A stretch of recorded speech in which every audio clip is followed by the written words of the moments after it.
오늘 함께 말씀 요한복음 1장 40절부터 42절 말씀까지 저와 한 절씩 읽겠습니다. 요한의 말을 듣고 예수를 따르는 두 사람 중의 하나는 시몬 베드로의 형제 안드레라.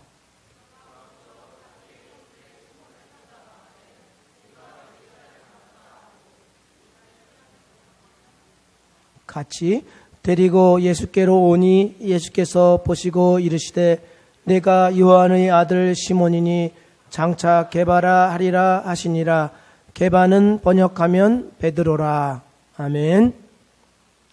다시 한번 우리 양옆과 앞에 있는 분들 함께 인사 나눌까요? 사랑하고 축복합니다. 또 처음 보는 얼굴도 있고 오랜만에 보는 얼굴도 있을 텐데 네.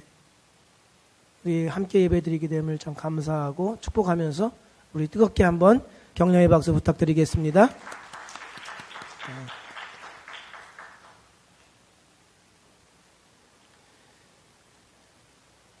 이름은 매우 신중하게 짓죠.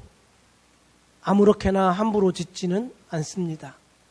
이름을 지을 때에는 기대와 소망을 그 안에 담아서 짓기 때문에 그렇습니다. 어떤 사람들은 이름에 운명까지 들어있다 이렇게 이야기하기도 합니다.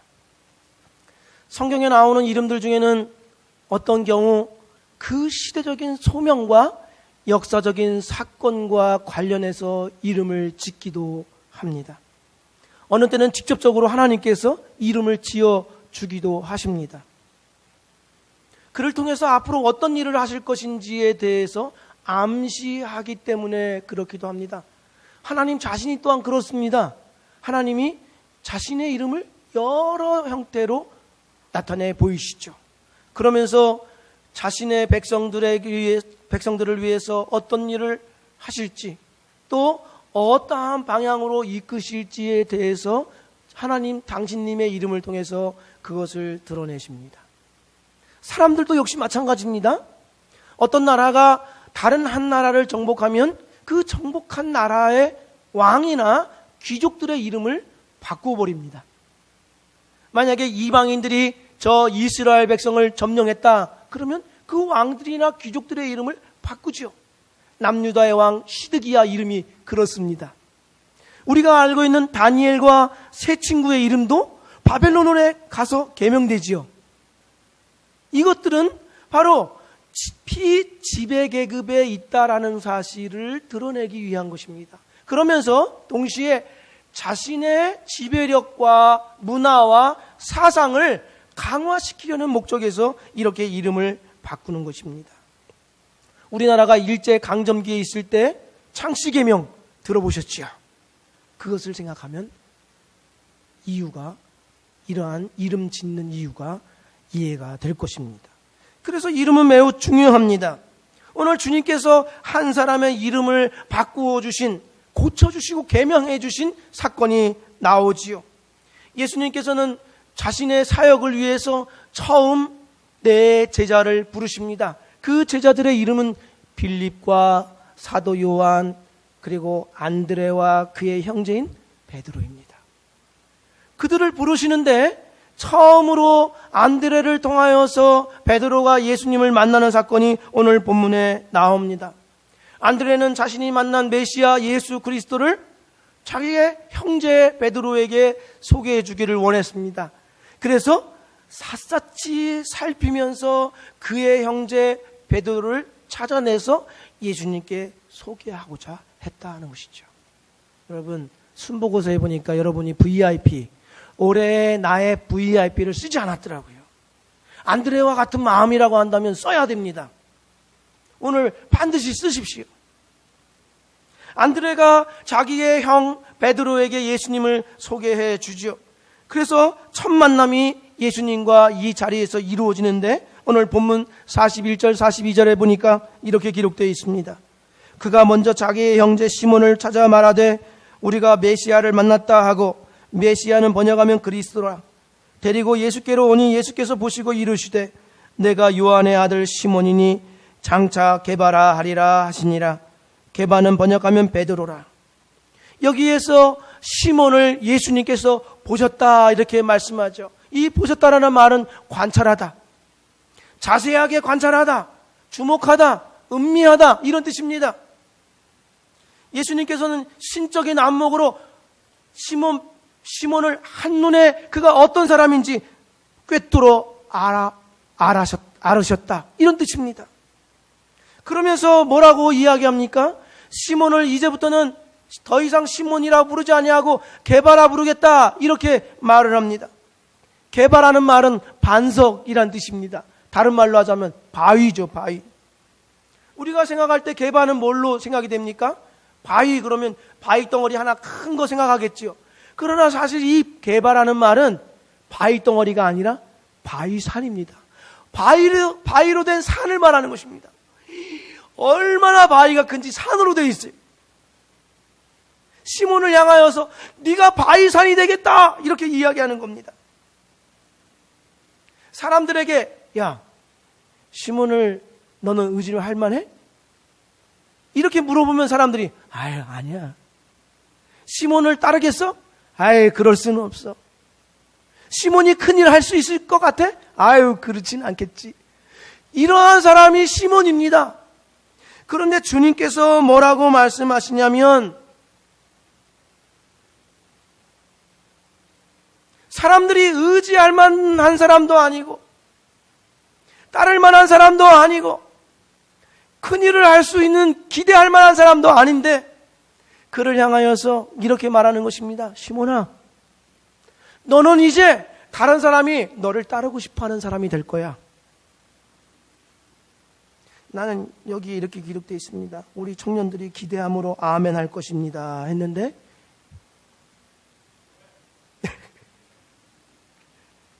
시몬아, 너는 다른 사람이 의지할 만한 사람이 될 거야. 시몬아, 너는 장차 나를 위해 큰 일을 할 사람이 될 거야. 주님께서 이렇게 말씀하신 것입니다. 여기에서 그렇게 하리라라는 이 단어는 예수님의 작정과 의지가 들어있는 뜻입니다. 반드시 그렇게 되게 하고야 말겠다 이런 뜻입니다. 이런 때가, 이렇게 말씀하신 때가 어느 때인가를 살펴보십시오. 시몬에게 네가 게바가 되리라 라고 했을 때가 어느 때입니까? 그는 단지 자기의 동생 안드레에 의해서 우리가 메시아를 발견했다라는 이야기를 듣고 호기심 반, 진지함 반 이런 감정이 뒤섞이는 가운데 자기 동생의 손에 이끌려서 예수님 앞에 섰던 때였습니다. 우리가 알고 있는 그러한 메시아관을 갖고 있었던 때가 아닙니다. 이때 부름을 받았던 초기의 내 제자나 그 당시에 모든 유대인들이 갖고 있었던 메시아관은 마카비라든지 아니면 다윗 왕과 같이 정치적으로 자기의 나라를 독립시키고 이방 나라로부터 구출하는 그러한 정치적인 메시아만을 생각했던 때입니다. 하나님이 죄인을 위하여서 죄에서 구속해 주실 수 있는 그러한 메시아를 보내줄 것이다, 이런 생각은 아예 하지도 못했습니다. 단지 정치적인 독립으로 자기의 나라를 굳건하게 이방 나라 위에 세울 수 있는 그러한 왕이면 그들은 흡족할 그러한 메시아관을 갖고 있었습니다. 그런 메시아관을 갖고 있다 보니 제자들 사이에서는 항상 예수님 공생애 내내 무엇으로 다툼을 했습니까? 누가 예수님 다음으로 높은 자리에 앉을 거냐, 이것으로 인해서 다투었던 것이죠. 그러한 잘못된 메시아관 때문에 그렇습니다. 베드로가 메시아를 기다렸다고 해서 우리가 알고 있는 그런 메시아관을 갖고 있었던 것이 아니라는 말이죠. 그렇다고 해서 예수님에 대한 신앙과 그에 대한 하나님에 대한 기대감이 고조되었을 때 지금 이 게바라는 이름을 들었던 때도 아닙니다. 메시아를 향하여서, 예수님을 향하여서 베드로가 주는 그리스도시요 하나님의 아들이십니다 라는 고백이라든지 나는 죄인이로소이다 나를 떠나소서라고 하는 이 말들은 한참 후에나 나옵니다. 단지 기대감, 호기심 반 그러한 마음으로 예수님 앞에 서 있었을 때 예수님께서 내가 게바라 불리리라 이렇게 말씀하신 것입니다. 우리는 이런 생각을 할 수 있죠. 아니, 시몬이 될성 싶은 나무이니까 예수님께서 그러한 이름을 붙여주신 것 아닙니까? 아닙니다. 주님 보셨을 때 인간적인 재능이나 능력을 그 안에서 발견했기 때문에 이 친구 괜찮겠어, 내가 좀 쓸만하겠는데? 라고 생각하셔서 예수님이 시몬에게 개발하리라 이렇게 한 것도 아닙니다. 아니면 베드로가 예수님에 대한 이분은 보통 분이 아니야, 내가 뭔가 좀 구해서 얻어봐야겠어 라고 하는 마음을 갖고 예수님 저에게 이름 하나 지어주십시오 라고 해서 얻은 이름도 아닙니다. 예수님이 시몬을 보셨을 때 그 안에는 인간의 허약함, 도저히 의지할 수 없는 나약함, 다른 사람이 다 떠나버릴 수밖에 없는 인간의 죄성, 이것들만을 보셨습니다. 그러나 그를 보셨을 때 개발하고 이름을 불러주신 것이지요. 여기에는 주님의 기대와 비전과 소망이 다 들어있는 것입니다. 누군가의 이름을 주님께서 불러주셨을 때에는 그 안에 주님에 대한 기대와 소망, 비전이 다 들어있는 것입니다. 베드로가 사람 낚는 어부가 되게 하시겠고 주님을 위한 동력자로 사도로서 일할 것을 주님은 꿈꾸셨고 기대하셨고 그 비전으로 시몬을 개발하고 불러주신 것입니다.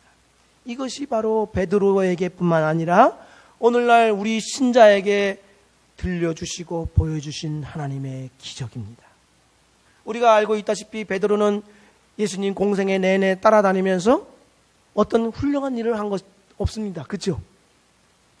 사실 베드로는 열정 빼고는 아무것도 없습니다. 우리나라 사람들은 베드로를 좋아합니다. 저도 베드로를 좋아하는데요. 베드로 좋아합니다. 왜냐하면 우리나라 사람처럼 성질이 똑같아. 그래서 베드로는 앞 뒤끝이 없어. 그러나 있는 성질 없는 성질 다 부려. 열정 빼고는 아무것도 없어요. 약간은 우리나라 성향과 비슷해서 베드로를 좋아해요. 그렇다고 해서 베드로가 무슨 큰 일을 한 것도 아닙니다.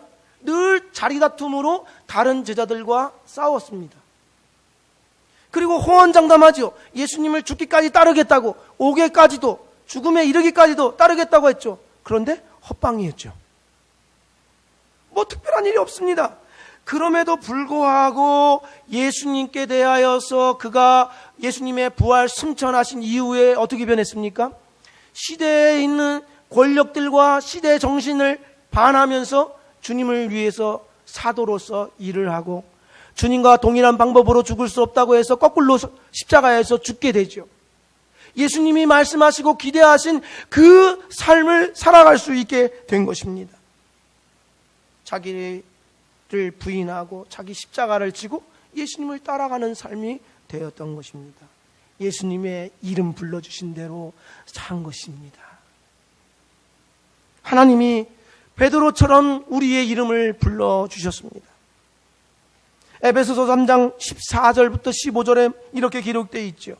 이러므로 내가 하늘과 땅에 있는 각 족속에게 이름을 주신 아버지 앞에 무릎을 꿇고 비노니. 각 족속에게 이름을 주신 아버지, 이것을 쉬운 성경에서는 어떻게 번역해 놓았냐면 이렇게 번역해 놨습니다. 하늘과 땅에 있는 성도는 그분께로부터 참 생명의 이름을 받은 자들입니다. 우리가 누구라고 이야기하고 있습니까? 하나님으로부터 참 생명의 이름을 받은 자들, 이름이 불리워진 자들, 이렇게 이야기합니다. 하나님이 우리를 아시고 우리의 이름을 불러주셨다는 것입니다. 존재감이 없고 잊지 말아야 되고 범죄자들에게는 수용 번호가 불려집니다. 그러나 이름이 불려졌다는 것은 존재감이 있는 것입니다. 기대감이 있는 것입니다. 거기에 소망이 붙어 있는 것입니다. 영화 패치 아담스 보았습니까? 거기에 주인공이 환자들의 번호나 혹은 기호나든지 이런 걸 부르지 않고 정신적으로 고통을 앓는 사람들에게까지도 이름을 불러주지요. 그러니 이름을 불러줄 때 어떻게 됩니까? 그들의 존재감이 살아나고 인격이 살아납니다. 마찬가지입니다. 하나님께서 우리의 이름을 불러주십니다. 이것이 우리의 능력입니다. 왜 능력인가를 보십시오. 요한복음 10장 1절부터 3절까지 이렇게 기록이 되어 있습니다. 예수님은 내가 진실로 진실로 너희에게 이르나니 문을 통하여 양의 우리에 들어가지 아니하고 다른 데로 넘어가는 자는 절도며 강도요 문으로 들어가는 이는 양의 목자라. 문지기는 그를 위하여 문을 열고 양은 그의 음성을 듣나니 그가 자기 양의 이름을 각각 불러 인도하여 내느니라. 그가 양의 이름을 각각 불러 인도하여 내느니라. 이렇게 이야기합니다.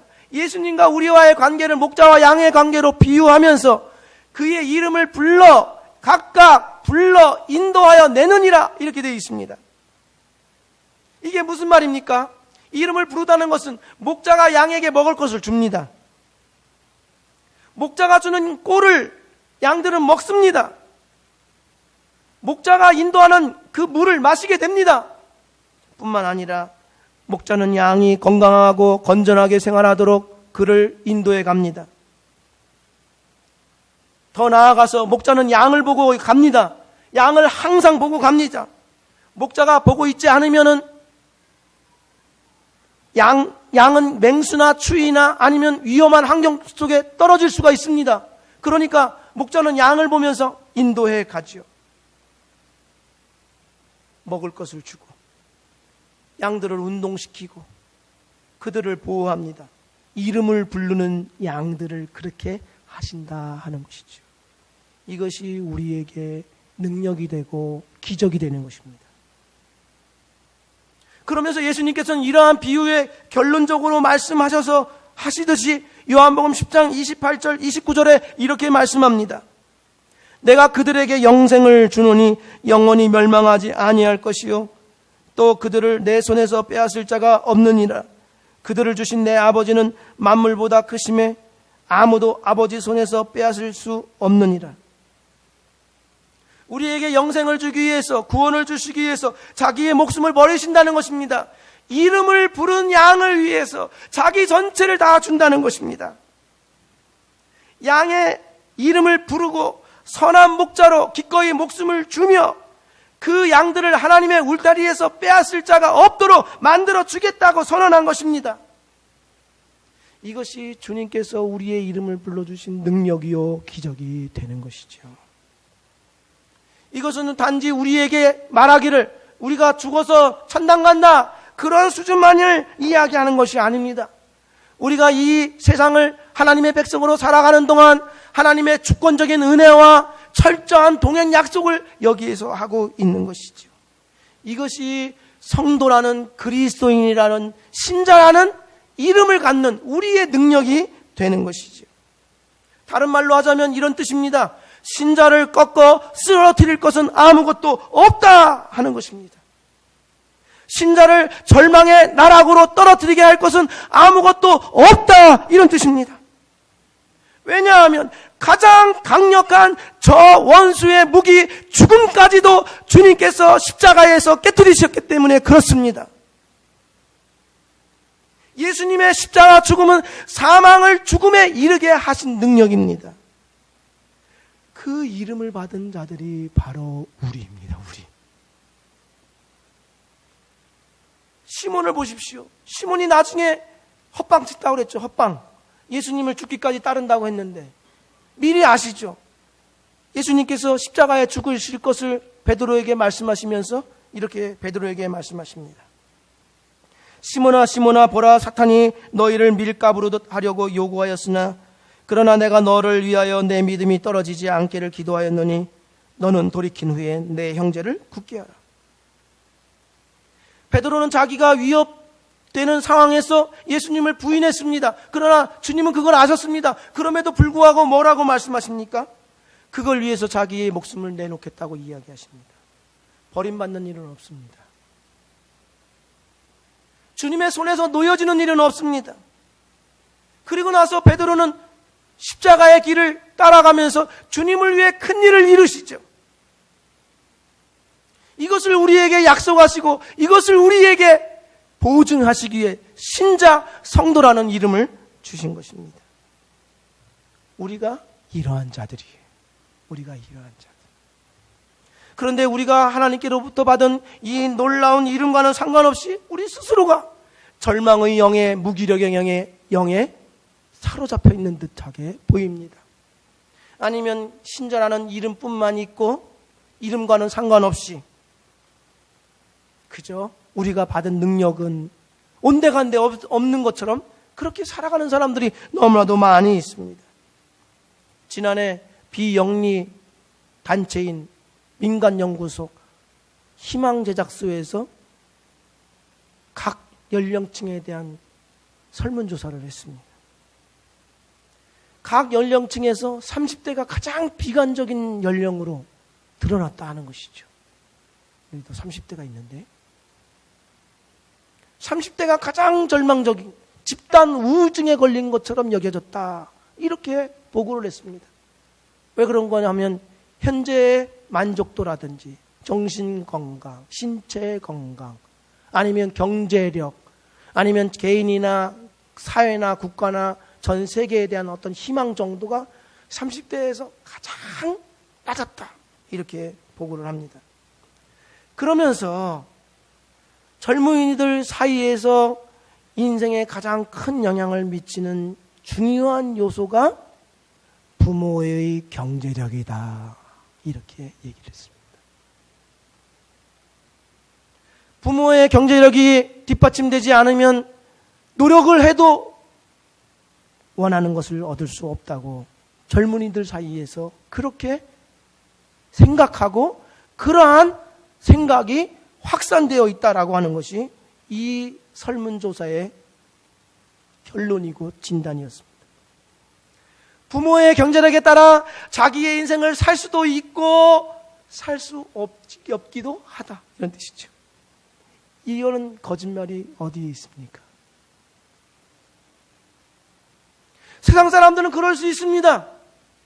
부모의 경제력에 따라 내가 인생을 내 인생대로 살 수 있다, 없다 생각할 수도 있습니다. 그러나 여기에서 지적하는 바는 신자들 역시도 동일한 마음과 가치관으로 사로잡혀 있다는 안타까운 소식인 것이지요. 자기 운명을 스스로가 재단하면서 나는 안 돼, 너는 할 수 없다고 하는 이 포기의 영에 우리 스스로가 번제의 희생제물처럼 바치고 있다는 것이죠. 우리의 인생을, 우리의 삶을 저 절망의 영에 바치고 있습니다. 무엇을 해도 예수 믿으니까 성공한다 이런 뜻은 아닙니다. 그러나 주님께서 우리의 이름을 불러주신 것을 생각해 보십시오. 우리의 이름을 불러주셨을 때는 저 시몬 아무런 공로도 없고 아무런 능력도 없고 사람들이 따를 만한 사람도 아니었음에도 불구하고 예수님이 그의 이름에 기대와 소망과 비전을 담아 그의 이름을 불러주신 것과 같이 우리의 이름을 불러주셨을 때에도 우리에 대한 기대와 소망과 비전을 품고 한 사람의 한 사람 모든 각 사람의 이름을 불러주신 줄로 믿습니다. 그렇다고 한다면 우리를 쓰러뜨릴 것은 아무것도 없습니다. 우리를 절망하게 할 것은 아무것도 없습니다. 우리들이 쓰러질 자들입니까? 우리는 7번 넘어져도 8번 일어날 자들입니다. 그러한 사람들이 신자예요. 신자. 습관과 영적 성숙이라는 책에 레이라는 사람의 말을 기록해 놓은 것을 제가 인용해 봅니다. 레이는 이렇게 이야기했습니다. 절름발이가 되게 하라. 월터경이 나올 것이다.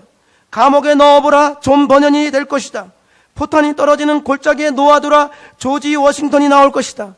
극도로 가난하게 만들어보라. 링컨이 나올 것이다. 소아마비로 쓰러뜨려보라. 루즈벨트가 나올 것이다. 귀머거리가 되게 하라. 베토벤이 나올 것이다. 느리고 멍청한 아이를 놀려보라. 아인슈타인이 될 것이다. 우리입니다. 누가 이러한 사람이 될 수 있습니까? 신자인 우리입니다. 모든 사람이 동일한 경험을 할 수 있다고 주장하는 바가 아닙니다. 그러나 분명한 것은 예수 그리스도로 인하여 이름이 불려진 우리는 어떠한 절망도 삼킬 수 없다는 것입니다. 어떠한 실패도 우리를 나락으로 떨어뜨리게 할 수 없다는 것입니다. 오히려 우리가 절망을 이겨내고 절망을 삼켜버리고 실패를 깨뜨려 부서뜨리고 그 자리에서 일어나는 사람이 바로 우리 신자인 줄로 믿습니다. 이름은 그 사람을 대표하며 그 사람 자체인 것입니다. 우리는 어떤 사람의 이름을 듣는 순간 그 사람에 대한 모든 것을 한꺼번에 다 기억해내지요. 그 사람의 목소리, 그 사람의 얼굴, 그 사람의 행태, 그 사람의 모든 삶의 행적. 여러분, 스탈린과 히틀러 이야기 들어보면 그에 대한 모든 생각이 한꺼번에 떠올라서 고개를 절레절레 흔듭니다. 그러나 바울, 아인슈타인 이름을 들으면 어떻습니까? 마음이 따뜻해집니다. 고상한 한 사람의 인격을 우리는 떠올리게 됩니다. 이름은 그처럼 소중한 것입니다. 여러분과 저는 신자입니다. 하나님의 자녀입니다. 하나님의 백성입니다. 그리스도인입니다. 성도입니다. 그렇기 때문에 우리는 그 이름에 걸맞게 부끄럽지 않게 그 이름을 지켜내야 할 책임이 있습니다. 그러니 주님이 불러주신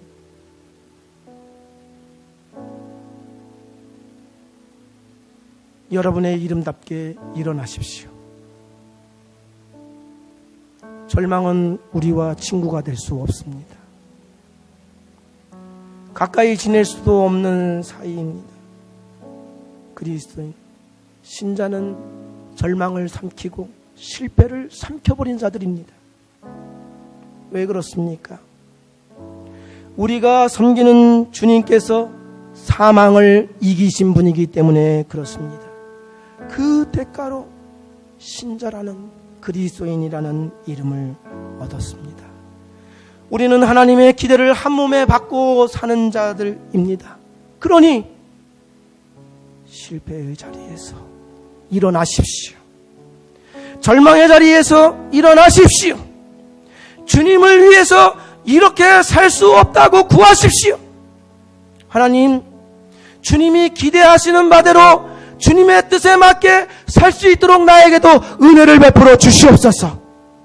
나에게도 이 난관을 뚫고 나아가 개밭처럼 쓰임받는 인생이 되게 해 주십시오. 간청하고 그 삶을 살아가는 우리 모두가 되기를 주의 이름으로 축복드립니다. 기도드리겠습니다.